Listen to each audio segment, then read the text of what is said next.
There seems to be an unwritten rule, hurtful and at odds with the realities of American culture.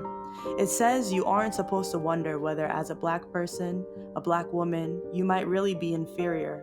Not quite bright enough, not quite quick enough, not quite good enough to do the things you want to do. Though, of course, you do wonder.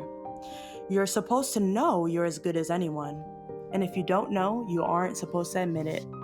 If anyone near you admits it, you're supposed to reassure them quickly so they'll shut up. That sort of talk is embarrassing. Act tough and confident and don't talk about your doubts. If you never deal with them, you may never get rid of them, but no matter, fake everyone out, even yourself. I couldn't fake myself out. I didn't talk much about my doubts. I wasn't fishing for hasty reassurances, but I did a lot of thinking the same things over and over. Who was I anyway? Why should anyone pay attention to what I had to say? Did I have anything to say?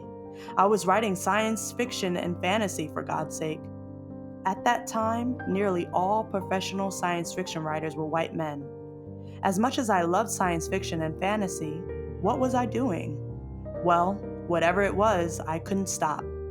Positive obsession is about not being able to stop just because you're afraid and full of doubts.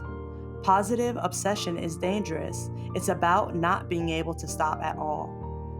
I was 23 when, finally, I sold my first 2 short stories. I sold both to writer-editors who were teaching at Clarin, a science fiction writers' workshop that I was attending. One story was eventually published, the other wasn't. I didn't sell another word for 5 years. Then, finally, I sold my first novel. Thank God no one told me selling would take so long. Not that I would have believed it. I've sold 8 novels since then. Last Christmas, I paid off the mortgage on my mother's house.